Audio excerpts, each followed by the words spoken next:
everybody, and welcome to Row 60, a Georgia football podcast. My name is Clark Gaines. Joining me today, as always, Adam Thornton. Boom! Solid boom, Adam.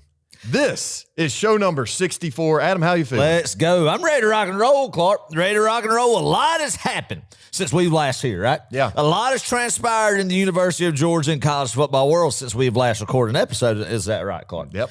A lot of narratives have shifted, haven't they, Clark? Oh, yeah. Well, it's time to line them back up. Time to line them back up to where we think that it's going to fall. And It's going to be an exciting last 5 games of this year, Clark. I cannot wait to talk about it and what's going to be in store, man. First, I know we got some stuff to cover, but a lot to talk about today. And I'm excited about it. This is the meat and potatoes of the season, Clark.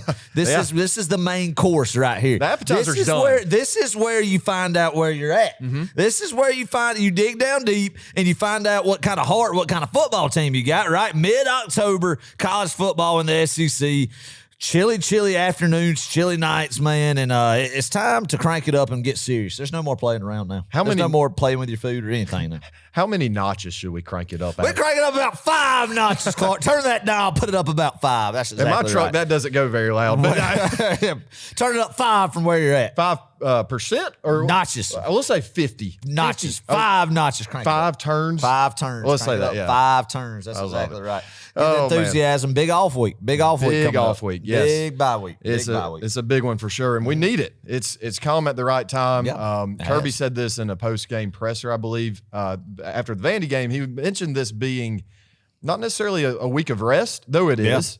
It's a week to get better, to improve. That's and right. We as fans, we need a bye week. Yeah, everybody needs a little R&R, Clark. All God's children need some rest and relaxation. I mean, when he created Adam and Eve, they have to sleep. The human body's got to sleep, get some rest, man, and plug in the old batteries a little bit, get it back in the green, the bar in the old green, a little bit. So, I mean, everybody does, and no different, of course, when you're going through a brutal SEC schedule. Georgia's bye week always comes at a good time. Even though we've played 7 games, we've already played more than the 12, the halfway point, and the 12 of the regular season, because obviously 6 would. This is kind of the halfway point. Sure. And so always every year this bye week falls here, man, and you start that second stretch of the year, and this one probably, Clark, I'll be honest with you, man, probably going to be the most exciting to think about week to week. Than the potential that is setting up a lot of games that are happening in our off week on Saturday around the footprint of college football is going to shape a lot of it as well, man. And I think there's going to be some chaos going forward, but I think it's going to be a good time. It's going to be a good time. I'm excited about it. I'm excited to just sit at home and watch some football this Saturday. But let's not get too ahead of ourselves. Let's talk about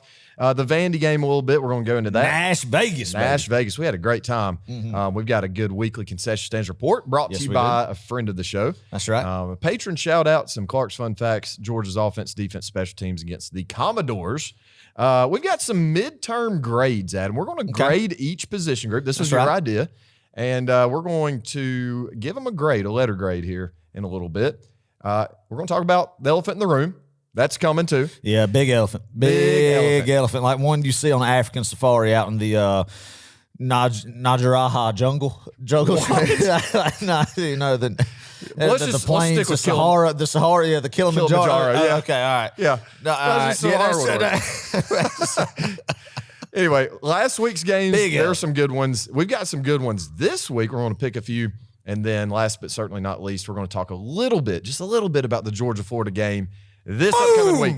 We get 2 weeks of hate. 2 weeks of Georgia-Florida hate. It is always Florida. Florida will always be number 1 on my most despised hated list, Clark. Bigger than Clemson? Bigger than Clemson. Wow. Bigger than Clemson. Yeah, I mean, I really do not like Clemson at all, but Florida, because of the stuff that I had to get tormented through during my youth, coming up with the yearly annual losses of Florida, and we'll touch on this more because we always do a good history lesson. Oh, yeah. Florida week, and this isn't the time for it. We're going to save that for the next one, man. But, no, I do not like the Florida Gators whatsoever. I don't know. You can't be a Georgia fan and actually be okay with them at all. So I was listening to another podcast real quick. Yeah, I was listening to another podcast that covers all SEC football, but one of them's a Tennessee fan, right? And the host asked the co-host who his favorite all-time Florida Gator was, and even as a Tennessee fan, because all 3 of us, we all go back and forth with each other because we don't like Tennessee either. He named one, a player that was like, and I was like, the words favorite player and Florida Gator do not ever go together in a sentence. No. If I had to choose one, it would be Felipe Franks. Yeah, because did he ever beat Georgia? No, Felipe Franks never beat Georgia. He was atrocious. 17, 18, wasn't he an 8? I don't know. We can talk about that next week, man. But yeah, somebody like that. Somebody like that who never did good against Not Georgia. a Matt Jones who ran all over us in 2014. Oh, no. We made him look like a Heisman candidate. No, anyway, we were getting way too ahead of ourselves. We got a lot to put a bow on, Clark, right, so to speak. Let's talk about this Vanderbilt game, 37-20 victory. Pretty lackluster game, I should say. Now, let's be clear, though. The game day atmosphere was fantastic. Oh, yeah, great time. It was a great time, had by all. Adam, we got to see a few friends of the show. We did. One of them being a patron. But let's start off with Miss Lisa Giddens. She drove down from Indianapolis, Indiana.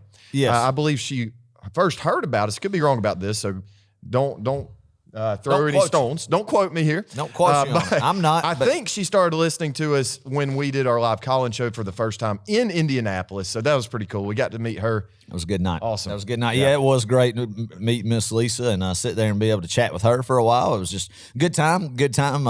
Also, somebody that I know, Nick Brown, who listens to the show. If you're listening, he was a vet that is works for a company that works close to the poultry company that I work for. So good seeing him. He works with another patron of ours, Justin Cochran. So Nick, good catching up with him, man, in Nashville. Being able to see him, and it was a good time.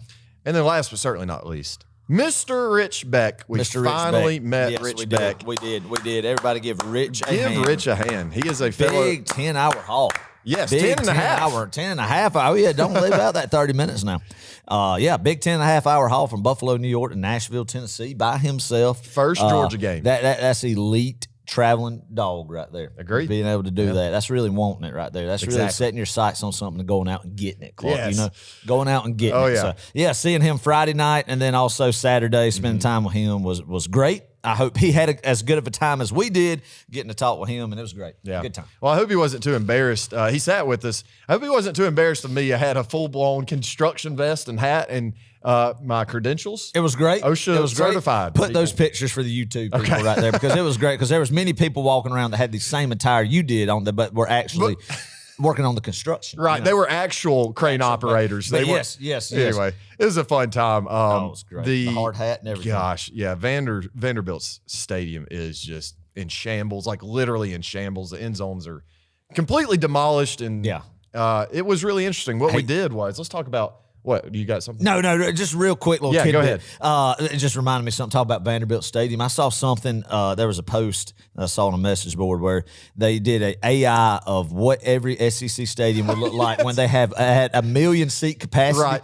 And Vanderbilt's was after just being at Vanderbilt's and seeing the maybe 25,000 people that were there looking at it, and the drawing had 1 million heads in the stands, or seats, tails in the seats, I should say, Clark. Right. And it was just surreal looking at. It was. And then I thought, what? This is like the biggest waste of time ever, is to draw 1 million seat stadium. Well, Adam, an AI did it in like 0.5 Everybody seconds. knows my feelings about the robots and aliens and whatever type of technological prowesses that are out there that's overtaking stuff. I mean, we've discussed it already, so we won't go down that road. Wait, hold that up. rabbit hole. Hold up. Let's show the people what you got, though. You got a new phone because on this Vanderbilt trip, tell us what happened. I broke it. You broke your iPhone, broke my 5? iPhone SE. Oh, SE? Okay. 5, whatever it is. I don't know what it is. It didn't have a screen protector on it, and I sat on it. And Adam very reluctantly. It was already cracked. Adam very reluctantly had to get a new phone. But how are you liking it? I really like it. I've kept it clean now for a long time. For about 5 days now, and it looks good. Yeah. It's a great. I mean, it's big. It's big. Hefty. So I like it. I feel like I'm one of the cool cats now. There you go. Up in my Apple game, Clark. There you go. I haven't got the watch thing yet that everybody beats on to see the time. You they go. That's how you put it to sleep. Okay. I see just people doing that with it. So if I had one, I'd just be. But anyway, I don't have one of them. Probably never will because I would break that thing in 24 hours. With some of the stuff I do. So anyway, but yeah. Anyway, a good review on this bad boy, man. Looks good. The new iPhone 14, baby. Nice. Hey, the foghorn. Going back to Vanderbilt Stadium right quick. You want to do it one more time? You got it.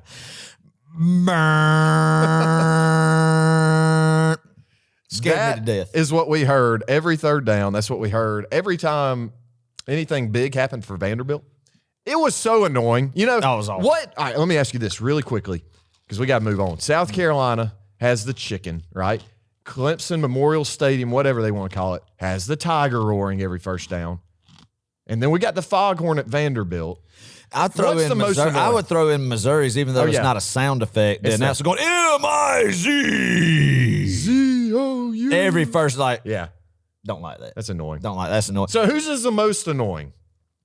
I would go with the chicken. Yeah, it's terrible. If you've ever been to Williams-Brice Stadium in Columbia, South Carolina. And it doesn't even. It sounds like a chicken that's on its deathbed. Yeah, I will say this: the South Carolina commentator. We're getting so off track. South Carolina commentator has a very good voice, though. He is the least annoying PA announcer out there. But the foghorn was ridiculous. Man. Yeah. Anyway, what else is there to say? Oh, last thing about Vandy Stadium, right quick. Yeah. This was bizarre. Oh, you want to talk about the trifecta, Adam? Yes. Let's talk about the trifecta of how we entered and exited the stadium. We did. Let her rip. We entered through the basketball coliseum, which looks like, you're going into it's old and stale. Look like, is where the Hoosiers was filmed. It really does. I mean, just you would have thought that there wasn't a 3-point line on the court from what it looked like coming in, and we took a peep into the actual hardwood right there, so to speak. And so I mean, it was weird. We were going through there, and it looked like we were being herded like cattle through a chute, and it was one deal where I was like, where's this going to lead? Where are they taking us? Yeah. So we go actually into the arena, the basketball arena, walk around the stands, and then we filter out into the let me just say the word promenade. Promenade in the football stadium right there, nice. and kind of right there with the concessions and bathrooms, right? And then some familiarity kicked in, Clark, because we've been there a time or two, and we're like, okay, we're in the football stadium now. Right. But it was odd. Yep. It was odd So being herded around and from the basketball stadium to the football. Yeah, so we went through the basketball stadium to the football stadium. How did we exit? Well, we went through a tunnel. And then a light beamed down. It was almost then, if you want to keep talking about movie correlations with our dramatic entering and exiting, it's almost like the Field of Angels coming in. Yes. Yeah, it really was. Field of Angels. Or Field of Dreams. No, not even Field of Dreams. Wait, what is it? Angels in the outfield. Oh, I thought it was. Hold up, I thought it was. It could be Field of Dreams. What's wrong with that? I was thinking Angels in the outfield, but maybe Field of Dreams would be better. Yeah, like Field of Dreams, man. And you're just walking into the stadium, and there's a big light. You don't know where you're going, but all of a sudden, you're on the warning track of Vanderbilt's baseball stadium. Oh, man. And I don't understand why they didn't just send us from the point A to left point B. field foul pole to the right field foul pole where we exited. But no, we walked the whole entire curve and the warning track right there. And Clark, as me and you went around the warning track, we waved to the fans up in the stands, the invisible people, like we were being honored walking around, So, I mean, yeah, very odd. So we hit up the we were right beside the hardwood for Vanderbilt basketball. Of course, we saw the football field that day, and we also stepped foot on the baseball field. Unreal. It was a huge cluster, Adam. Terrible. Then we got a traffic jam from the Vanderbilt football team going to their locker room that was across the street from the stadium. And, then we saw a Vanderbilt player that was outside, looked like the long snapper, and we thought he might have had an early Halloween costume on. I was like, man, that old boy came decked out for some Vanderbilt. And they were like, oh, he's a player. Yeah. He did not look it. I'm telling you, Adam, I think we may be able to suit up in a Vanderbilt football uniform and pass a Vanderbilt You could. I don't have the vertical well, you can be like a backup kicker. Yeah, Kickers like are that, short. Maybe. Some Yeah, of them. that's right. But so I mean, then we had to wait for the team to come across the street, man. People sometimes you're waiting on, I don't know, cars, traffic, to the team bus to head out. But no, we're waiting on the Vanderbilt football team where we could go from point A to point B by foot. On the sidewalk. Yeah, because Vanderbilt football team had to come by foot across the street we were at. So, terrible logistics all the way around. F on that. Well, we made fun of the construction. It was warranted. I thought maybe we might be a little bit too hard on, but no, after you go there, it was warranted. It looked like, what probably like New York City looks like all the time. Yeah. With construction, cranes, everything, right. Whatnot. So, or Beijing or somewhere, Yeah. A lot of cranes. That's the official. Have you been to Beijing, Adam? You know what the official bird of China is? No. A crane. Like a construction crane. I got you. Been in Beijing with all the Wait, anyway. but is it actually a crane? No, I don't know what it is. I just said that because I was talking. Anyway. Oh man, Adam, you're a national treasure, my friend. All right, weekly concession stands report. Here we go. Hit it, Adam. Boom. I got to be honest. You hyped up the hot dog. I did hype up the hot dog with good reason. With good reason. Carl. Adam, was not very impressed. It was good. It was good for a ballpark. Yes. If you go into with kind of lower expectations, just knowing it's going to be a stadium dog, it is a really good hot dog. I'll grant you that. Hot dog. But if you put it up against like a gourmet brat or a dog, you know. And I know that's not who we are as people. We're the common men. Right. We're not having brats. We're not the Green Bay Packer fans. You know what I mean? That's what they do up in Wisconsin, right? Or somewhere They're up good, north. Though. Those brats are good. I mean, yeah, they're great. They're great, but we just a hot dog, man. Yeah. And we measure that. I had 2 of them when I was there in 21. You know, definitely was great. High 5-star review, and I had 2 of them again Saturday. It's still the only SEC stadium. Or let's just go ahead and go outside the SEC footprint, Clark. The only college football stadium I've ever been in, and that includes national championship games, pro stadium, whatever, college football venues where I've seen Georgia play, where I have got not 1 but 2 hot dogs at. That's the only Vanderbilt place. Twice. I've done it 2 times, and both of them were in Vanderbilt. Wow. So, yeah, Unreal. tip of the hat to them, man. Yeah, it was pretty good. Keaton Burton and his girlfriend Victoria, they've brought us a concession stand report. So let me read this right quick. Victoria says the popcorn was a little too salty. She gave it a 7.2 out of 10. And I love the decimal precision. Yes, the precision. Yeah, that's great. The waters were a 10 out of 10. They say the aluminum can bottle was a nice touch and helped keep the drink colder for longer. We started to see this trend a little bit in the college football world. I think it's good, and I really think it makes sense. And whoever came up with that needs a pat on the back, Clark. I think what company was it? Was it Aquafina that the waters were? I think it was. Correct me if I'm wrong. Anybody who knows that could be the Aquafina could be the brand of the aluminum bottled water, but it all makes sense. I mean, I was going to say the kind of the insulation type deal, kind of like a Yeti, right? Like you know, one of them deals. Keep it cool. I like it. Twist cap, man. My question to you, Adam, is the aluminum can more eco-friendly than the plastic stuff?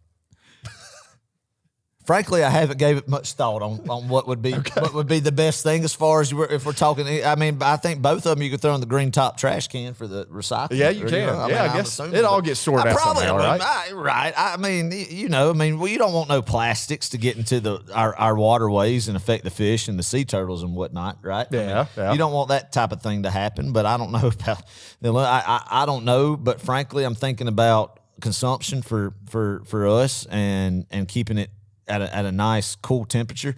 And I think that's where you go, especially early September games where it's smoking 90 degrees outside, man. You know, you don't want to you're going to have to down water at one of these football games, man, for it to stay cool. But with that, it probably buys you a little bit more time to gulp it down, you know? Right. So barbecue nachos, this is the last thing that Keaton said. Barbecue nachos were outstanding, 9.3 out of 10. It looked like they had some white cheddar nacho cheese, which is different. We've talked about that, Clark, before. You know, when you go to a high school football, basketball, or a college basketball, football game, pros, man, you see the traditional, the rounded nacho chips, right, that are a little bit thick. They're just a little bit too stale out of the package, I think, all the time. And then the gold cheese. You know, that color of the nacho cheese there is gold, right? And, you know, it's whatever. We've ate them at ballparks for hundreds of years now, and I was impressed by this, Clark. I didn't get any, but I saw a guy behind us had something that caught my eye, man. I think, what was it, chicken nachos or so? It looked like something you get at your local Mexican restaurant, man. The queso cheese, you know? Right. It looked like something you get at La Hacienda, El Parion, Fagata, or El Grande Muchacha, one of the, you know what I mean. Everybody's got their local Mexican eating establishment that they like to go to. Right. Clark, that either starts with El or La or Los or something and ends with a nice word at the end too. And it's dang good. Every one of them's dang good. I mean, it's great food. I love Mexican American food, man. Love it. I might go get some tonight, Clark. You should. We need to. I should. We need should. to. So anyway, that's the quality of cheese that they put on their nachos there. So A+ on that. Vanderbilt Concessions has got it on going on. Their athletic department does not. Their construction team does not. Their engineers do not. Definitely their football team and Clark Lee do not. But the concession stands team A+. Oh yeah. Yeah. Give it to them. Well, thank you, Keaton and Victoria, and we also want to thank someone else. One of our newest patrons, Mr. MCKAY Smith. He's one of my best friends. Yeah. Give it up for MCKAY. Yeah, give it up. The best. We're giving it up. No, give it up. This is an honor, MCKAY. We do this thing where we stand up and we give it up. I give it up. I give it up. Yep. MCKAY Smith with the all-time best luck shirt in Georgia football fandom history. Yes. I always ask MCKAY, big game that he comes to. I mean, MCKAY, you got to wear the shirt, man. You got to wear the Hawaiian tropical shirt that he wears. Yes. With the Georgia G. And he always comes in clutch, with the G on it and the red and black. And he always comes through clutch by wearing it and delivering the win for the Dogs. He sure does. So. Yeah. Oh, man. MCKAY is a good one. I love MCKAY. Good college football mind. So thank you, MCKAY, for joining Patreon. Yeah, God bless you, MCKAY. And if you are interested in becoming a patron, just go to patreon.com/row60. Come join the family, man. Come join it. Yeah, we got an exclusive Facebook page, lots of behind-the-scenes stuff, game day content that we don't release to just everybody. So it is only $5 a month. And you want to be a part of it. I cut you right off, Clark, but you want to be a part of it for this last stretch. I can tell you that. We've got some fun stuff coming up. We got a stretch coming. We sure do. We got a stretch coming, Clark. Yeah. It's only $5 a month, and every single penny helps us to grow this Georgia football community and make more contact for contact. Listen, context, baby. No, not context. Content for everybody. Context. Oh man, we got to move on. We're running out of some time. I got to get going. All right, let's go in a little bit. But I don't want to rush it, right? Yeah, it's been hard getting this one in, man. Bye week, but we're here. We're gonna get it. Let's say this. All right. I don't know how we made it 25 minutes to the episode without saying this. We're re-recording this. We are re-recording this. This is take 2. Because we weren't to the standard, Clark. Right. And here at Row 60, there's a certain standard that we set, and we weren't at the standard Sunday night when we recorded this, and some other stuff happened that was a little bit bigger. But also, me and Clark made a decision. We got to talking. We're like, man, we need to redo this one. We need to run it back.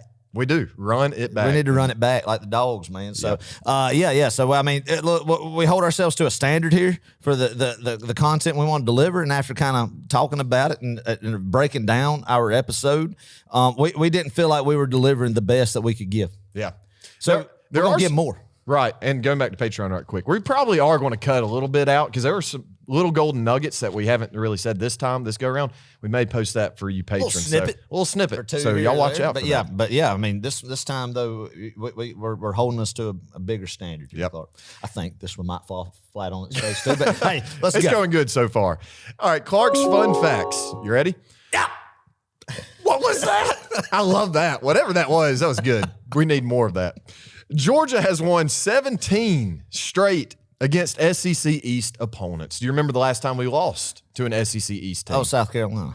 No, Florida in 20. Yes. I think I did that on the last recording too. But anyway, you got it right. Yeah, Florida 20. Yeah, 20. that's right. Yep, 2020. Dang wheel route. Anyway. That was the wheel route of death.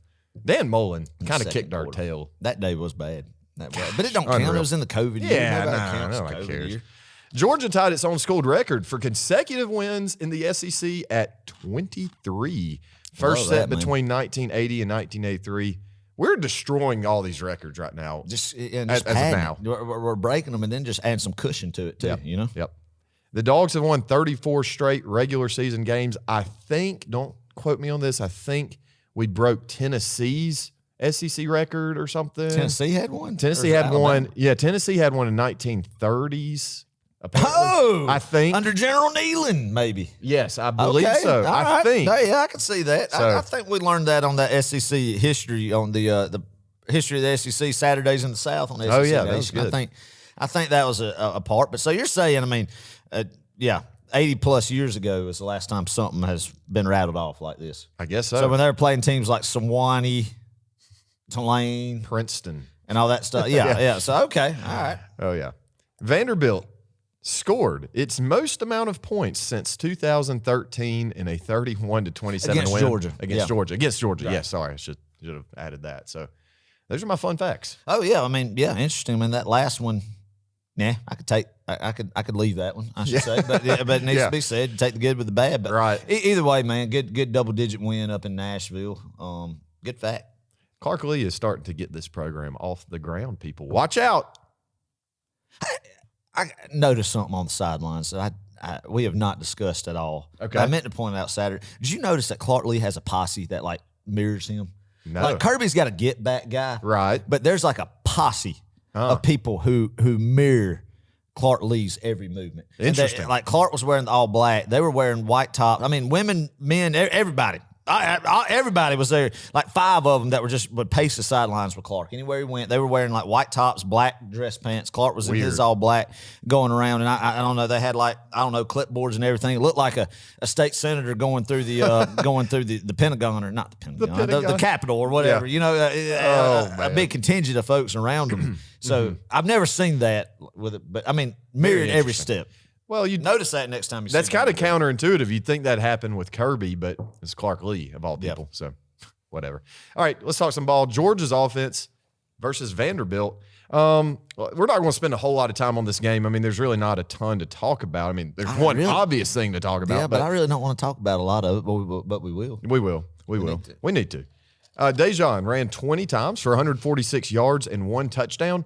I want to say this. I see these things and I forget to write them down. I'm pretty sure this is true, though. Dejan, that was a career day for him in terms of yardage. So 146 yards. Man. He's starting to grow up before our eyes. Carson went 29 for 39, 261 yards, 1 touchdown, 1 interception. Kind of a bad pick, but, Yeah, and that ball could have been tipped. Right. I heard it was tipped. I want to say I heard it was tipped. I didn't see it tipped. And if you look at the replay, I can't remember because I did watch the replay too. It might not have been, but bad ball right. Well, he was in double coverage anyway. I mean, it wasn't a good throw, but hey, man, you'll have that. You'll have it. Kendall Milton, Adam, I think he looked really good. Had some good runs. Clark. Yeah, he looked really good. It was in the first half. I think they shut him down at the half. MCL was kind of acting up a little bit, but the past 2 games, man, he's looking like what we've thought about him. I mean, sneaky quiet. Yep. Injury play, but sneaky quiet 6 yards per attempt in his career. Wow. What, 6? Something like that. Wow. I'm pretty sure I'm in the ballpark. Right? If it's not, it's dang close to 6 per attempt, man. So that's somebody, Clark, we need to have healthy going forward in this last back half of the stretch, man. To having him and Dejan in the backfield automatically would just be huge for this running attack, man. And just the offense and period for what we're about to discuss. But Kendall Milton is a stud and a guy, we've talked about, and when he's healthy. He's healthy, man, he's huge for this offense. But Dejan, took majority of the carries second half and made every bit of his opportunity. Yeah. Well, talking about the running game, Cedric Van Pran, Adam, had a career day. Did he? He had his longest career run on Saturday, 6 yards. 6 yards, man. Yeah. I mean, that was a heck of a play. It really was. Clark. Third and 1. I mean, not only could he turn over the ball again right there, and I think that would have been the second drive with 2 consecutive turnovers right at the beginning of the game, if I'm not mistaken. But it was close to it. And, Van Pran, he picked up the first down on that 6-yard carry. I mean, good alertness to find the football and be able to get it and pick it up. Very, very coordinated move, Clark. Not even just diving on the ball, but in a very hostile little area in the trenches right there, picking up the ball and getting some positive yardage right there. Clark, man, you looked at that play and Rich, too.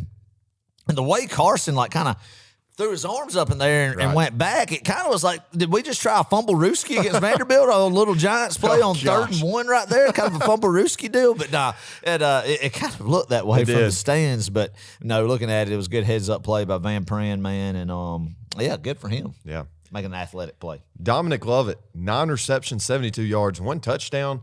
He is starting to kind of make some noise here. Yeah, him and Ra-Ra, we're starting to see these guys, and we're going to need them in the future to step up even more. Yes, sir. But I think he had a great game. Let's see. A couple more notes here. Really good. Just real quick, the little quick out pass, what'd you call it to him out there with him? I mean, I always picked up about 6-7 yards pop, it seemed like, and a good perimeter blocking out there for him. And, Dom did a good job. I think that was kind of his coming out party here at Georgia. And hoping the back half of the season we see more of them. Agreed. Very balanced attack. I mean, we threw 39 times. We rushed for 39 times. Yeah, that's awesome. That's good, man. Keeping a defense on its toes.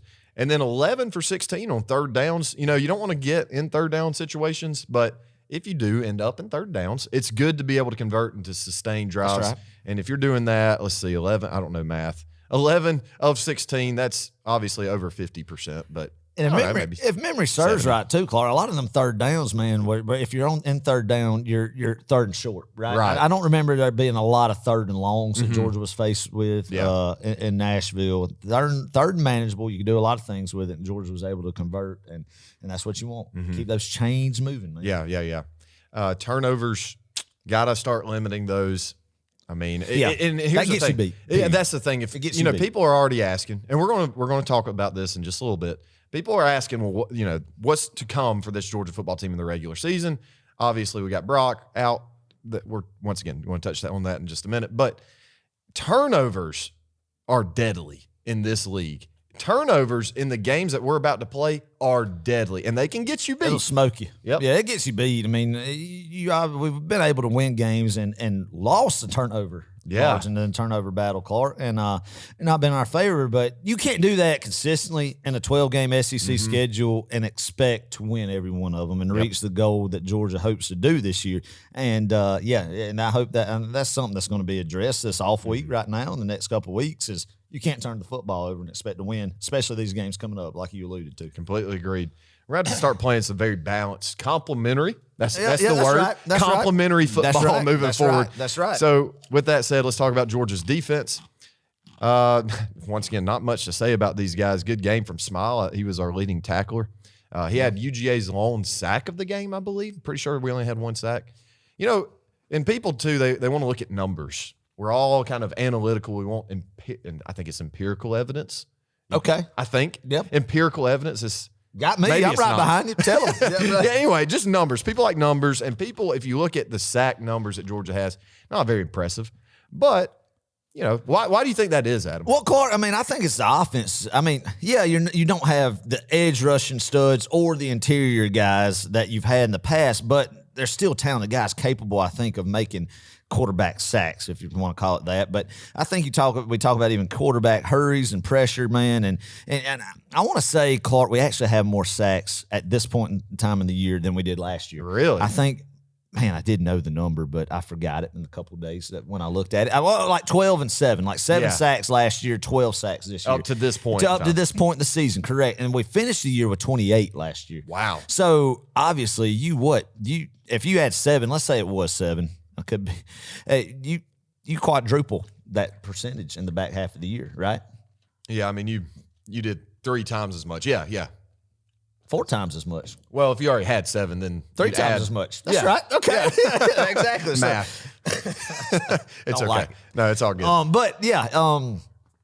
point that's trying to be made is, Clark, I think it's a big thing. All of a sudden, I don't think they just found it. I think it's because of the offenses that you face too, man. I think there's some offenses that you are able to pin your ears back more and get after them, and that results in more sacks. And then there's some, I think the defensive game plan is it's not as much as the quarterback hurries that you have, man. And I don't think it's a problem per se. I want to see what happens in these last 4 games, man, because it'll be fun to see Michael Williams and some of these boys just eat. Yeah. And I have to believe, and I've been saying this, and you've been saying this, we've been, a lot of people look at it and they think, we're very vanilla on offense. Of course, that's not really true anymore because we're starting to show more stuff. I feel like, have been very vanilla defensively through 7 games.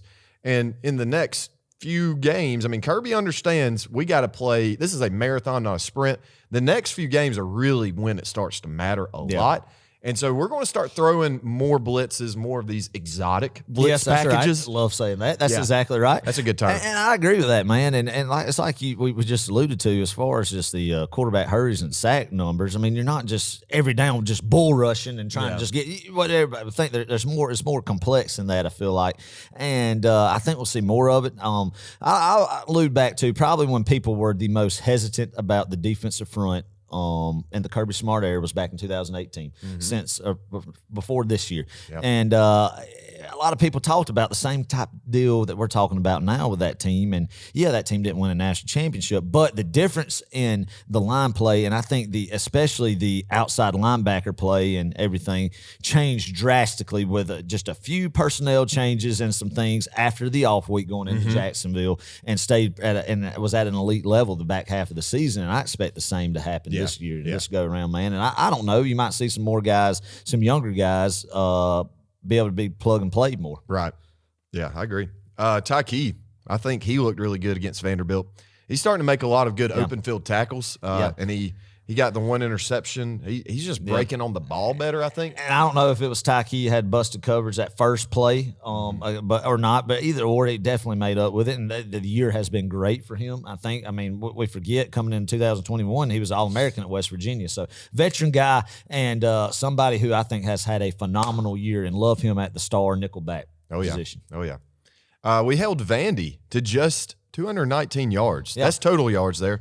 201 through the air and 18 on the ground. And it's not like they didn't run the ball.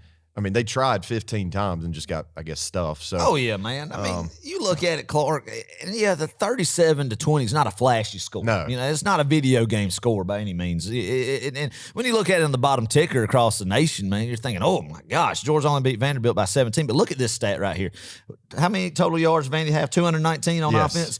And Georgia had what, like 550? Something like that. It's like 550. It was definitely around that ballpark. And so you outgained them 550 to 219, man. Mm-hmm. And you hit and you connect on a few plays. I can think of the Aaron Smith drop. I think Carson Beck overthrew a guy when we were in the red zone that could have made it 7 instead of 3 that we got there. And you connect with that, and then you start pulling away, and it's more of a 48-7. You hold them on a 4th down play. Right. I think that Vanderbilt had that you they don't converted. Throw a pick. Yeah, that type of deal, man. But you see, it's not like it was ever really close. This game never felt in jeopardy, Clark. No. And and I feel like it was definitely hard after a big win at home in Athens against Kentucky to get these guys, 18, 22-year-old guys, awake and fired up in a game that there's nobody there. You go from 92,000 screaming fans at 7:30 at night to 11 a.m. local time, 20,000 people on the road, man. And let's be clear. Hold on. Let's be clear. There were 20,000 Georgia fans. Exactly, 20,000 Georgia fans. You're right. I forgot to mention that. So I mean, it was just it's just different, man. That's a tough place to really just get up and play at a high level up there. I agree. Even though we saw it 2 years ago, that was an outlier. I've never really felt like Georgia's ever, besides 2 years ago in 21, played a very good football game up in Vanderbilt. I mean, you think about 11 almost lost, 13 did lose, 15 wasn't impressive, 17.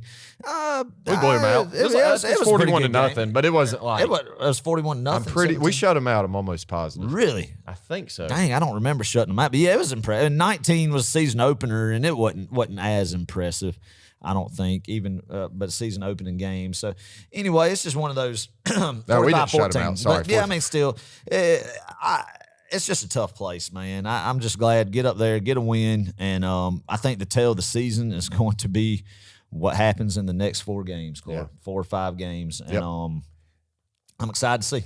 Sorry, 41 to nothing was Vandy's little brother, Tennessee. That's who we beat 41 to nothing. That's right. Vanderbilt's little brother, Butch Jones. Farewell. Yeah. Oh man. All right. Enough about defense. Special teams. Brett Thorson, Adam, has got to be the most bored individual on the Georgia football team. Yeah, he just sits on the sideline and just what does he do? I mean, we need to interview him. I mean, he's got to be thinking, how do I get taped to the NFL? I guess he just has to go practice. Maybe like he has a summer league out in Australia. Yeah, he could get some tape in. I mean, yeah, he's definitely something that it's been. Even last year, he didn't punt a lot. But when he has come in, Clark, we've needed him to flip the field, pin him, coffin corner kicks. He's been great. I feel like really good at it. And I think anytime we do need him, he's definitely been able to flip field and pin some offensive back. Yes. Sorry, this is going a little off topic here. I think it was Mark Stoops. Somebody was talking about, as a head coach, talking about Australian punters and saying that there's only like 12 in the nation that are playing college football. There's no way there's only 12. I'm pretty well, or maybe it was Brett. Maybe it was a punter that was answering this. I don't remember, but somebody was saying that there are only 12 right now, but they all come from like one academy in Australia. So we need to find it. Talking about what we talked about on the episode earlier, we need to find that academy and interview somebody from there. Yeah. I agree. We need to like the origin stories of some of these guys. I would have definitely said I would have bet my house that there was more than 12. Maybe there are. Maybe from Australia, because it seems like every time I look at a team playing ball, and heck, they might all just be in the SEC. I don't know. I know that 12 of them might all be in the SEC, but who knows? That'd be interesting. Yeah. That'd be a good off-season episode. Yes. Dive deep into the Australian punting. We need to go to Australia, hop on a plane. Yep. And Adam, while we go to Australia, not right now. No, we're not going to travel anywhere right now. Just wait, let the world settle down a little bit. But. Yeah. Oh gosh, yeah, you're right. And then Peyton Woodring. I thought he looked great. Oh, man. 3 for 3 with a long of 44. He's answered the bell, Adam. Yeah, man. No longer really have to close your eyes when you look at a field goal anymore. And he's done phenomenal from since the Auburn game. Made some clutch kicks in a hostile environment at Auburn and hadn't looked back since, man. Yep. So he's found his stride, freshman kicker. We got a good one there. Oh, yeah. Midterm grades. Let's grade a letter grade. Okay. Letter grade every position group on Georgia's team. Let's do it. Who do you want to start with? Everybody's going to be screaming in the car like, are you crazy? They should have been a blah, blah, blah, blah, blah. Yeah. So, okay, let's start on the offense side of the football, Clark. Let's just go to the signal caller, quarterback. Ooh.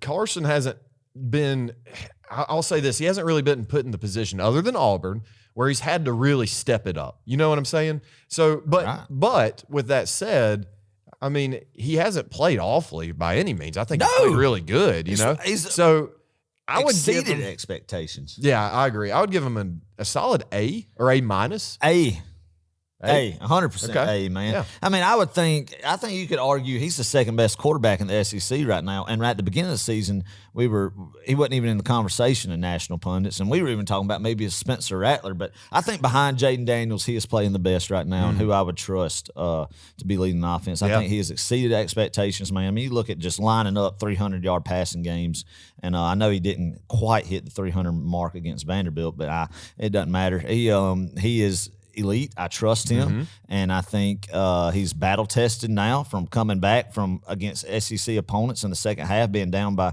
double digits and against two teams. I feel like, and somebody who I think is just going to continue to progress as the season goes forward. And somebody we're going to have, man. Yeah. And I can't wait to see who he distributes the ball to, and I think he's done a good job of distributing it to many other people. I mean, in Kentucky game, there's 12 different people who caught the football, something like that. And so somebody who I very much trust and have been excited to have, man. Yes. Be behind center. So, yeah, definitely an A. Definitely an A. Okay. All right, running back room, Clark. All right. Running backs, give me they played pretty well. I mean, because it's we've got some guys out, right? Because we're not 100%. Right. Maybe a A minus, B plus. Yeah, I'd say B minus. On the fringe. I was going to say B minus, man. Yeah. And, we've had to put a running back there who's shined when he has gotten some carries, man. I think Cash Jones has done everything he's asked of. Finally getting Dejon Edwards back. He's gotten into his groove, man. Kendall Milton's been banged up, but a healthy Kendall Milton, I feel like it's hard to really grade them fairly because of the adversity of injuries and everything as a room total, Clark. Yes. And but I feel like, man, you have a potential, Clark, to when we do final season grades at the end of the season, that it could be elevated up to an A plus. Yeah, you have a healthy Kendall Milton, man. Dejon Edwards after coming off a career high 146 yards, and I feel like too you're going to see more of us trying to establish a run and have Milton and Edwards as the two main backs. Get Rod Robinson back potentially. So, yeah, I think it's unfair, but B minus is good. I think it's been all right for what's been asked of a lot of different guys in that room with injuries and whatnot. But, man, if Milton can stay healthy and Edwards stay healthy both, I think we could really see it elevate up to even an A grade. Yep, agreed. Offensive line next? Yeah, offensive line. I would say A plus in pass pro. Yeah. And a B minus, C plus in run blocking. So averages out to B plus. Yeah. B minus, B plus. Yeah, something like that. I'd say. I would go with a solid B. Definitely some room for improvement, but yeah, you're right. I mean, they're starting to gel. They really are. And I think our preseason expectations were probably way too high. Yeah.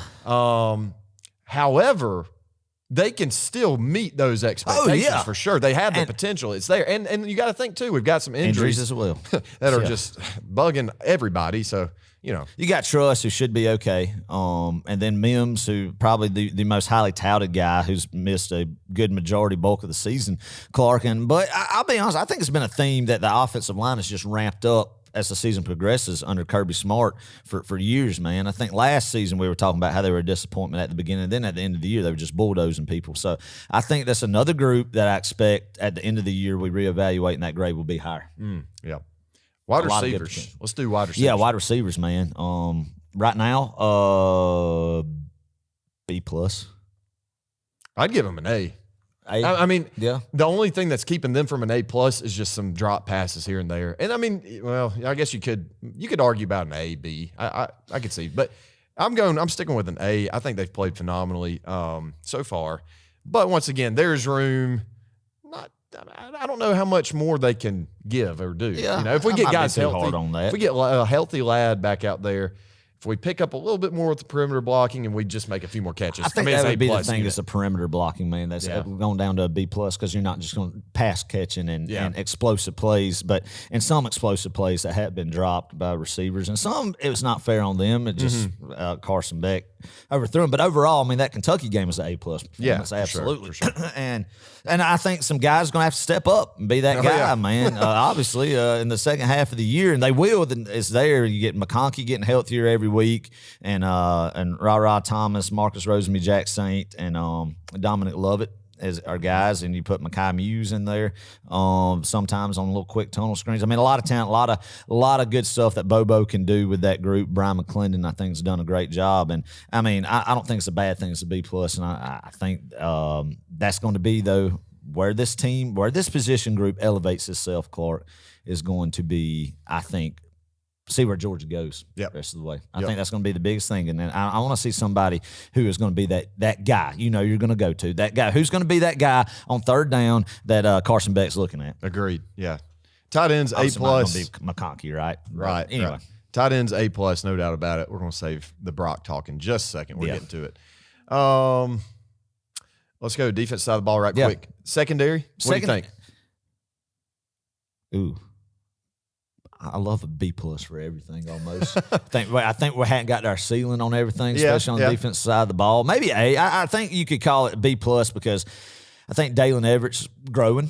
Yeah. You know, I definitely think you wouldn't call that side of the cornerback play an A yet out of him. I think there's been some times where you can't say it's an A performance, man. You got to take off your red and black glasses and say that. Yeah, right? I mean, he's had some A+ games, but he's also had some B- games. Right, so you average out to maybe a B+. Sure. Mark Lassiter, I think, has been solid. And I think he's a top 10 corner in the nation. And Javon Bullard, I think you can't, even though he's back on the field because you've missed him for an extended period of time, hadn't elevated up to an A. Malachi Stark's A+ performance. But overall, at the end of the year, this group will be in the A range without a doubt. And Tyke Smith, I feel like, has done good. But I think this secondary even has room that they're going to improve even more as the season progresses. Oh, yeah. Let's go with linebackers. Inside? We'll just we'll go. Yeah, inside. I mean, it's really B. Yeah. I'm with you. B. I mean, flashes, could but be then better. Not good. Yeah. I mean, you can't just rave about them, but you also can't say, "Oh my gosh," because I think Pop had a great game against Kentucky, but I think there's been some times where, like at Auburn, where golly, man, sideline speed just isn't there in a sense. But Smile then had a good game against Vanderbilt, Clark, you just alluded to. So another group, I mean, and it's a trend for all these position groups, man, where the ceiling is just it's still there. High ceiling's still there for them to get to. There's room left for improvement. I think they hadn't maxed out. So and then last but not least, the defensive line. Well, the outside linebackers too. Okay. Clark. Do you want to separate outside linebackers and C+. Yeah. B-. I'll give a little. You go give a B-. I'll say C+. Yeah. Trending up. We're getting up. Let's just leave it at that. Right. Let's just leave we'll it at that. But we'll see how they come out of the off week. Definitely a group I feel like will be a whole lot graded higher at the end of the year, but either it's tweaks or personnel changes. Or I don't it may know. just be schemes. You know, I don't. We don't know. I mean, we can guess. We look at this from a fan perspective. Exactly. And 32 had a heck of a game against Kentucky, man. Yeah. So we'll see. We'll see. But right now, I don't think it's a standard because all we've heard about is we can't make sure nobody breaks containment, something all that good stuff. So all right, let's go to the inside to defensive line. Yeah, definitely not to the A+ standard that we've seen the past couple of years. B.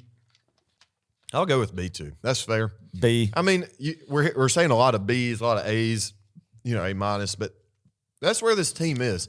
We are so close to putting it all together, I think the best game we've had so far is Kentucky, and I would give the whole team not necessarily an A+, but an A. I mean, that's a solid performance. If you're playing your A game, that's right. Literally, you're playing pretty good football, especially at Georgia. Everybody's clicking on all cylinders, man. And another thing, defense line is another group that's been riddled with injuries. You get Tyron Ingram, Dawkins back, man. So let's see how that goes. Christian Miller, as he develops, getting more playing time, because it's hard for these younger guys right off the bat, unless you're just a freak like Jalen Carter to come in and make a big difference on the defensive line. I think more than any position group. And but you start seeing more of them contribute towards the latter part of the season. Yeah, I agree. So hey, but potential's there, man, and I'm excited. Yeah, it's going to be tested. I'm not excited about this news, Adam. Let's talk about it. Let's talk about it. Bowers.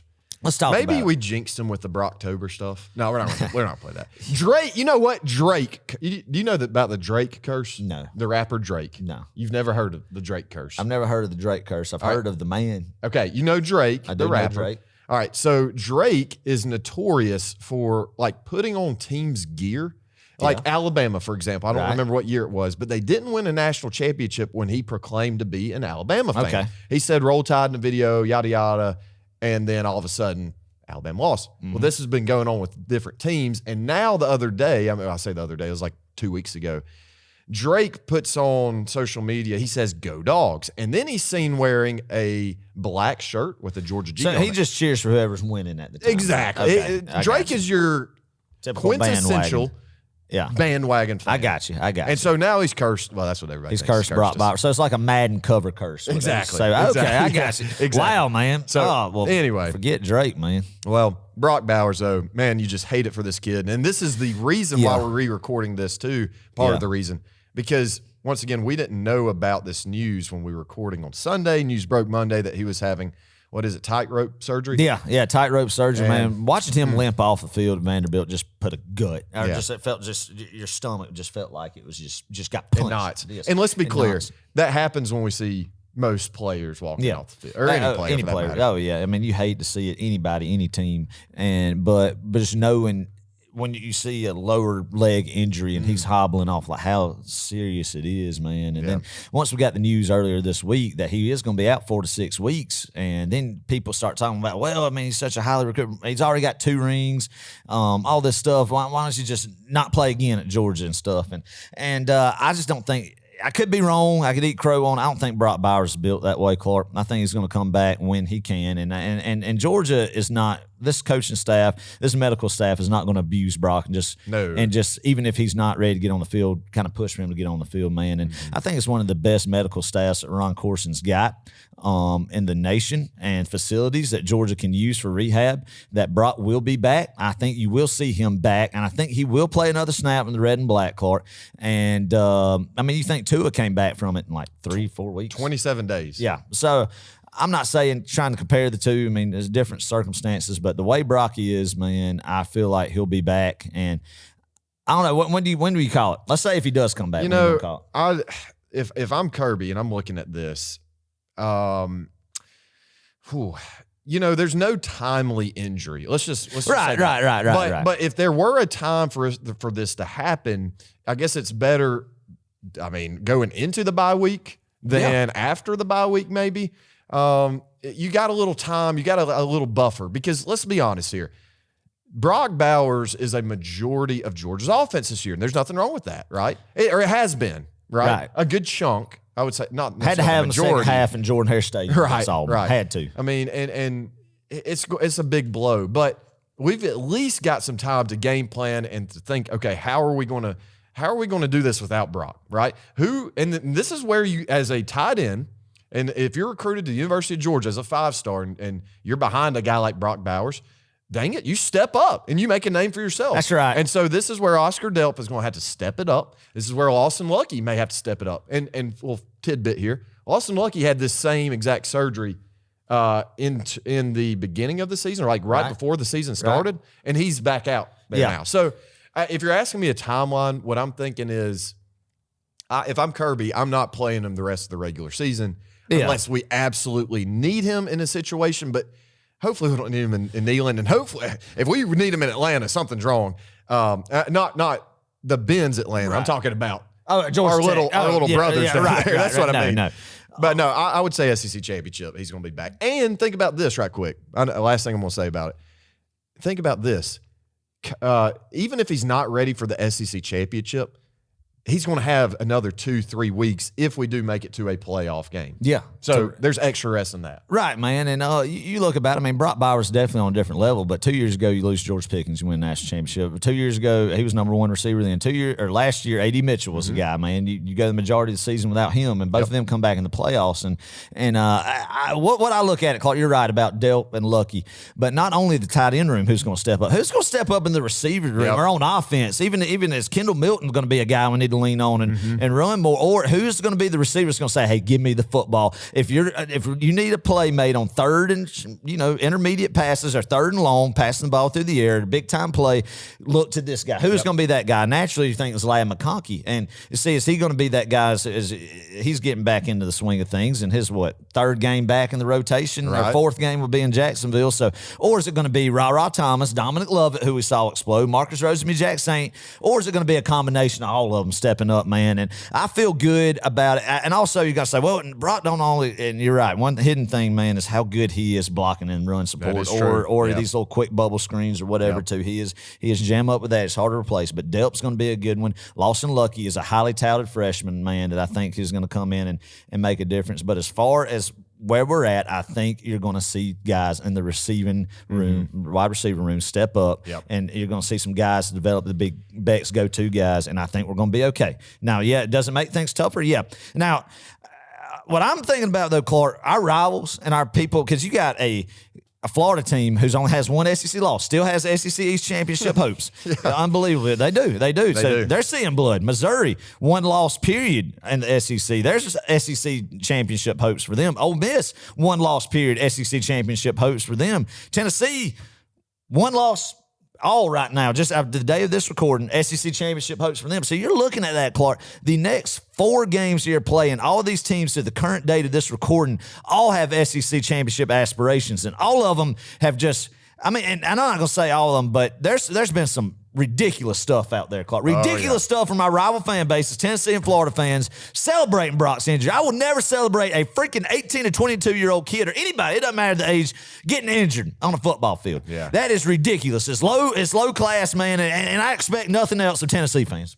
Nothing else. Nothing else of it, man. Well, of some of them. I know Georgia everybody's got their bad apples, but I'm on a rant about them right now because they're seeing blood. Everybody's getting, we're going to go beat Georgia. We need to get tickets because we need to be there when we need to take down Georgia. How many dadgum tickets do you think was bought in North Florida this week to go to, and they're making some accommodations? Let's take a weekend trip, an hour up the road to Jacksonville Beach. Let's go to this Georgia-Florida game now because they don't got Brock. Billy's going to get this one. This is going to be the one we need to be at. This is going to be our 1985 game right here, Clark. That's what they're thinking right now. Missouri fans are starting to think it. They're thinking, we beat South Carolina. We get a bye week going into Athens. We were so close to them last year. We're going to take care of business. Ole Miss fans, Lane's got us rolling. Let's go. And then Tennessee fans, if they beat Alabama, oh my gosh, I don't even want to know what their hype is going to be. But hey, it's exciting. Bring it on, man. Because to be the man, you got to beat the man, Clark. And nobody's beat the man yet. And it's going to be tough. No doubt it's going to be tough. It will. And there's a lot of games you got to get up for consecutively, man. And a lot of teams are going to give you their A-plus shot, Clark. And yes, you're missing your superstar guy. But this is why you recruit at the level that Georgia has recruited, Clark. And it's time to go. It's time to let it rip. Somebody step up. Let's go to Jacksonville. Let's put our foot on their throat and establish that Georgia is still the number one team in the nation and the odds-on national championship favorite, even without Brock Bowers, and just wait till he comes back. I hope there's a chip on every single player's shoulder and coach's shoulder and Butts-Mears building right now. I mean, you got to make some good out of bad situations because you're going to have bad situations in life, Clark. And the good that can come out of this, man, is now there is a narrative and a talking point in this football locker room, Clark, of people are doubting them because they don't have Brock Bowers. It is a one-man offense in a team. So where are these studs going to step up, man, and make a name for themselves? It's Clark. A challenge to them. It really is, to the players, to the receivers, to everything, the tight ends. Man. It's a challenge now. There's just been panic. Everybody's just been panicking like, oh, my gosh, who are we going to lose to? And we could. Well, there could be because there's some good because these teams that we got coming up are a whole lot better than where we thought a lot of them are, man. You got to tip your hat to them. But are they good enough to beat Georgia, Clark? And that's why I play the game. And it's a tough stretch. It's a tough stretch. We'd be unrealistic to say there's no chance, but man, I'm fired up about it, and I think it starts in Jacksonville. No better place to start it for somebody to step up and make a name for themselves. Get etched in Georgia history and show out in Jacksonville. No better way to do it than showing out in Jacksonville. Who's going to step up, Clark? Who's going to step up? But right now, everybody is doubting Georgia, and I love it, baby. Me too. I love it. Let's go. Let's go. Let it rip. Let everybody, all your Tennessee, Florida fans, everybody's just come out of the woodwork, say they're going to beat you. You let them know. You don't talk trash right now to them. You be respectful. Say, let's see what happens. But hey, when that game's happening and Georgia's up by about 14 points in the fourth quarter, you point at the scoreboard on the TV and you let them know. You let them know where their program's at and where your program is. Yes. Woo! Nice. That should have been the end of the show. Sorry. That was great. It's been bullying all week. It's been bullying all week, man, because I read the hoopla. I read the hoopla in the chatter, and yeah, Georgia could get beat. And yeah, stuff can happen, go sideways. But nah, man, I'm fired up. What's happening right now at Buttsmere and on those practice facilities this week is I have all the confidence in the game plan is going to happen and how this team is going to finish. Second half of the season is going to be exciting. And let's roll. I know we got to go, but that's it. You're good. Hey, I love it. I love the energy. Love the passion. Everybody's got to get fired up about it, man. I mean, this is a huge stretch. People don't understand. This is big. This is big. If you want 3 people, a lot of fans are feeling it. They're out. They're smelling blood, Clark. Yeah. If you want a 3-peat, this is you got to get through this stretch. All right, last week's games. Let's run through these right quick. Oregon at Washington. This is a big time. Dan just dropped the ball. Yes. Just dropped the ball. God bless him. A big time matchup between these two. Huge ranked matchup. 36-33 Washington wins. And I mean, they've got the driver's seat now with Notre Dame. Notre Dame beating USC. Yeah, man. I mean, odds to go to the Pac-12 championship. I think Oregon's still okay. Still can make the playoffs, man.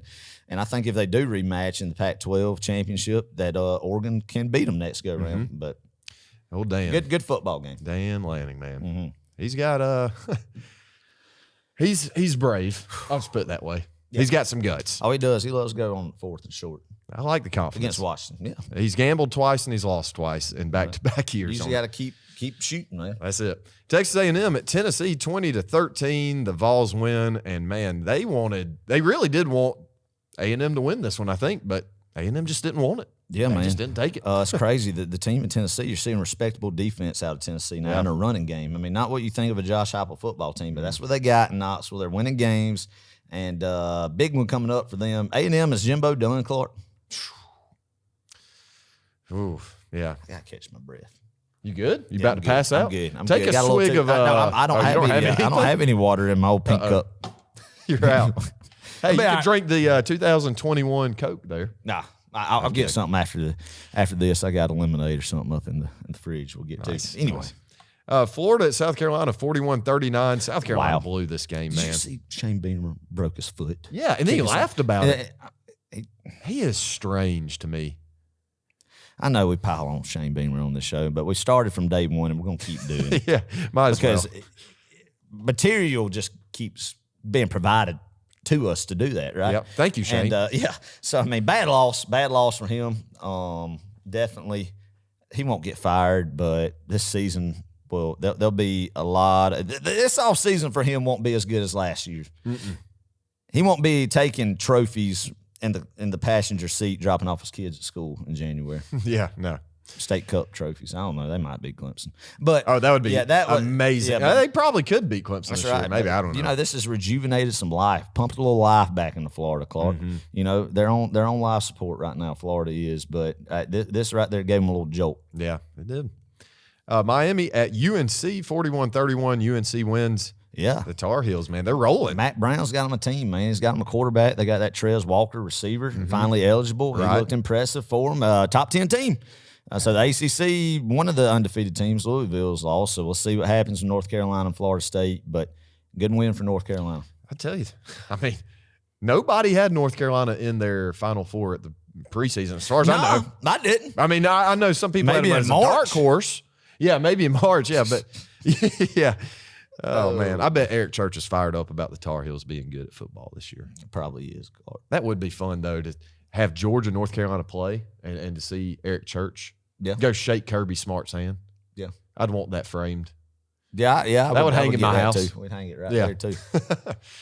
All right, USC at Notre Dame. Thank you, Fighting Irish. 48-20. Finally, somebody exposed these frauds.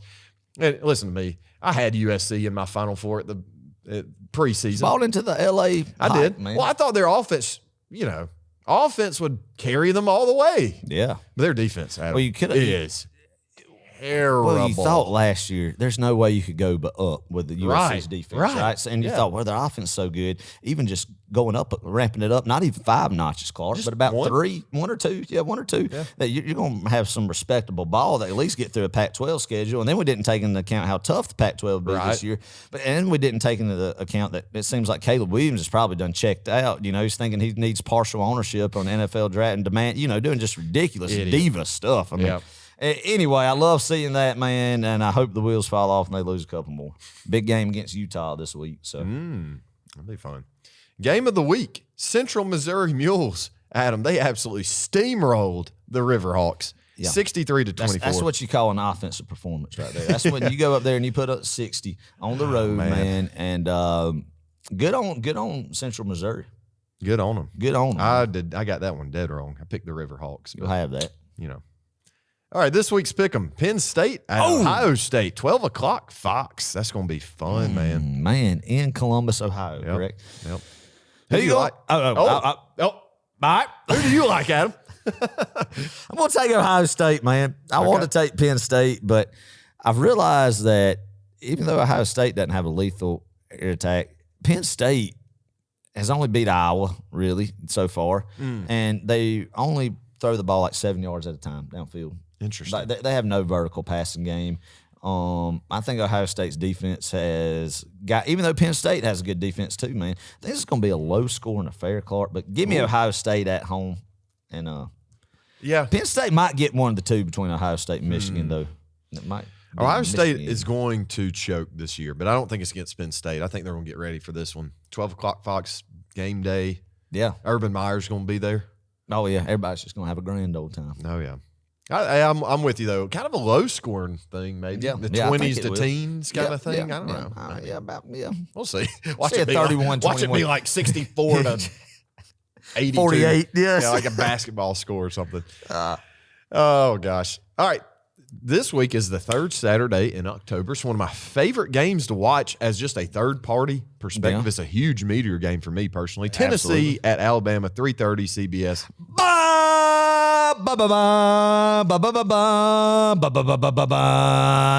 Sorry, I was swallowing my Coke. Yeah. Anyway, get going. Sorry. All right, going down the Adam. Are you going to let me the larynx? You made the esophagus? Esophagus. That's right. Oh my gosh, what is the larynx? I know it's all, it's all in the same place. Internet. I don't. Anyway, esophagus. What does it matter? Tennessee at Alabama. Who do you got, Adam? Give me Alabama winning in a close one. These teams actually are similar this year, Clark. Tennessee runs the ball, plays defense. It was weird to say. No explosive downfield attack or passing game for Tennessee this year, unlike last year. Alabama, Milroe's starting to get a little bit more of it from what he's shown the past couple outings. Milroe and Joe Milton, I think, are underwhelming quarterbacks. I think actually Milroe is playing better. You never would have expected that at the beginning of the year. In Tuscaloosa, I think Alabama wins by one possession, something like, 27-20. Dang. Adam, I'm not kidding you. That's almost exactly what I was going to say. It's 27-21 for me. Yeah. I like Alabama in this game. It's going to be fun to watch. I feel like I had a dream about this game last night, and I'm pretty sure Alabama won. Anyway, I do dream about college football, people. Oh, yeah. I mean, who doesn't? Is it prophetic? I mean, it might be. It might be if you think, I don't know. We're going to find out then. You said Alabama won in the dream? Yeah. So, hey, if Alabama wins, maybe there's something to this. I don't know. Ole Miss at Auburn, 7 o'clock ESPN. Oh, this is a sneaky good game. I'm telling you. Oh, man, in my pick 'em. So, if you're listening to this, make sure to make your picks. Yeah. Adam, have you made your picks? I have made my picks every single, not this week, but every single week. I come through and I make them. They're terrible. Yeah. But it started out good, but we're in the middle of the pack on the Row 60 Pick'em League. I don't know who's first. I haven't checked in a while. Who do you like in this, though? Ole Miss at Auburn. I kind of want to pick Auburn to win at home. Hugh Freeze against his old team. Ole Miss, but they're playing good ball right now. Auburn's just at home and Jordan Hare. Yeah.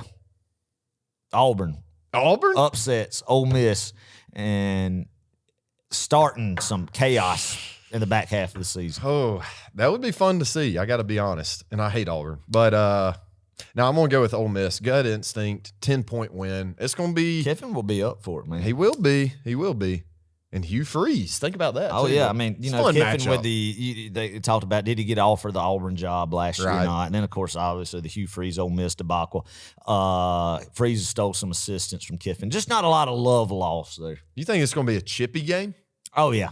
Hey, I wouldn't mind that, honestly. That'd be I know good. it sounds bad, but. Yeah, nice little slate right there from 12 to 7. Be fun. Another good one, Duke at Florida State. Ooh. ACC matchup, 7:30 ABC. I'm going to go with Florida State in this, just with home field advantage. Yeah. I do think Duke's a respectable football Is team. Riley Leonard even playing? I know he's been hurt the past couple of know. weeks. If he's not playing, that's tough on Duke, man. But, yeah, give me Florida State too, Clark. I'm right there behind you. How do you like the tomahawk chop? I like it. I kind of do too, honestly. I want to see a game. I want Georgia to go play there. I do too, yeah. I've I always love to go there. I mean, it's not a terrible drive. It'd be a good time. Well, my thing is, now let's just address this. I know we got a lot of Braves fans, but I got to be honest with you people. I hate. It was cute in 2021 when the Braves went on and did their thing. Yeah. But this year, I just don't like the tomahawk chop in the stadium, in Sanford Stadium. If you want to do it outside Sanford, whatever. Have at it, man. Have you seen it this year? Yeah, they did it the Kentucky game, maybe. Really? It was a couple weeks ago. Obviously, it wasn't like last It was week. game 1 when they played. Yeah. I understand. If they're playing a game at the same time, I understand. But then you correlate Florida State. People don't understand. I agree. I wish you focus on Georgia football. Right, that's my point. I got you. I mean, I got yeah. Understand. Any other day, or even on Saturday, I don't know if the Braves play on Saturday. I don't know anything about MLB anymore. But if the Braves play on Saturday, just make sure it's not during the Georgia football game. Any other game, yeah. Have at it, man. They tell the Braves don't play during Georgia football game. Yeah.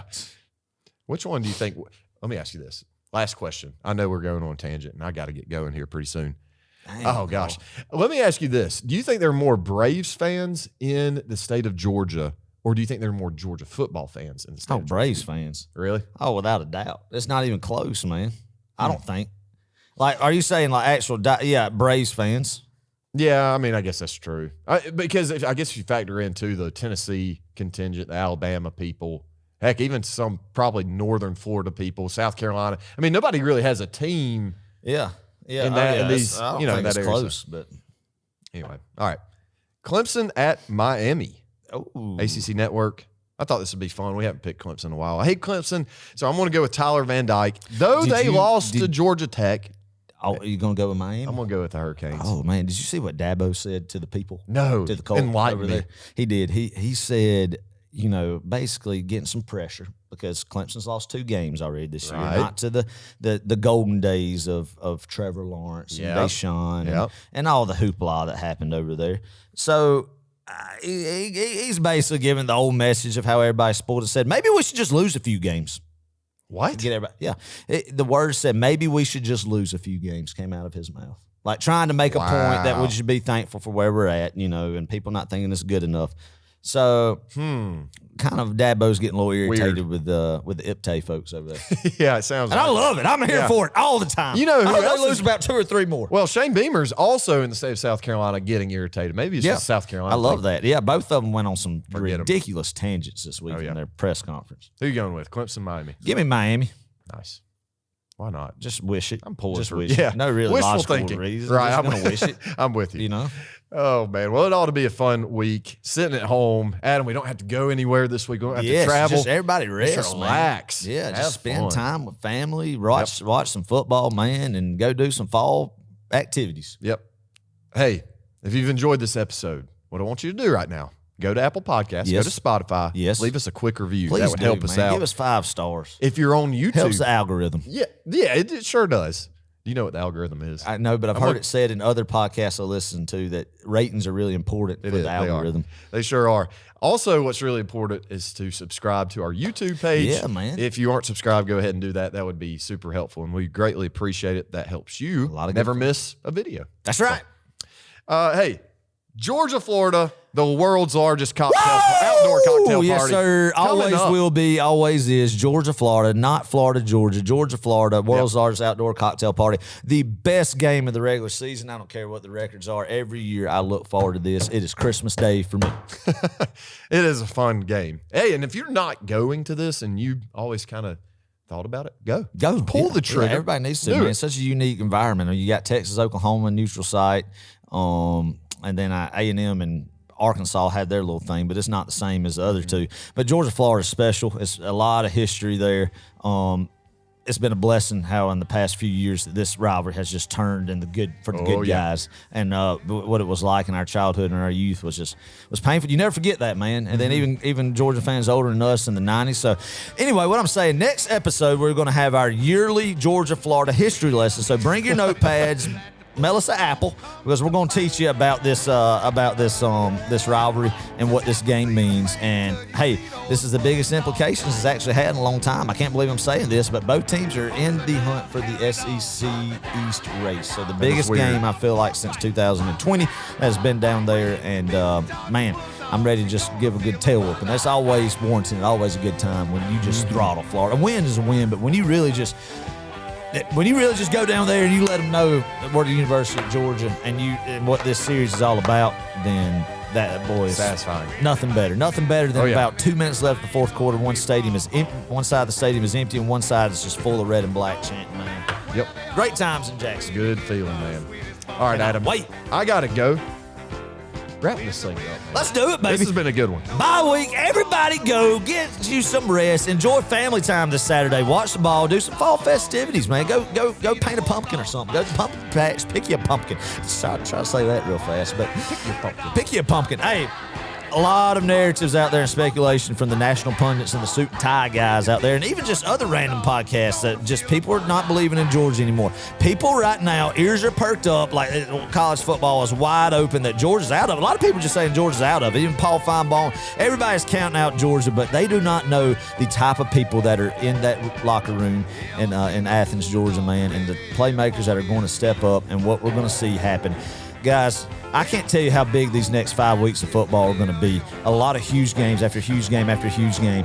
Get fired up about it. We're going to need everybody on their A-game as a fan going forward, starting in Jacksonville in 2 more weeks for the big one. And it's not slowing down anytime there. This will be, if Georgia runs the table and goes 12-0 right now, where we're at, sitting here on October 19th, Clark, I will tell you what, it'll be one of the more sweetest little airs of the run that we've been having of this just dynasty that is brewing. I'm excited about it. Everybody should be, because it is time to let it rip, baby. Championship football. This is where teams and legends are made. It's the back half of the season. That's it. It's time to crank it up 5 notches. We love y'all, baby. Be talking with y'all next week. Go Dogs. Go Dogs. It is great to be a Florida Gator hater. Yep. Woo! Go Dogs. Go Dogs.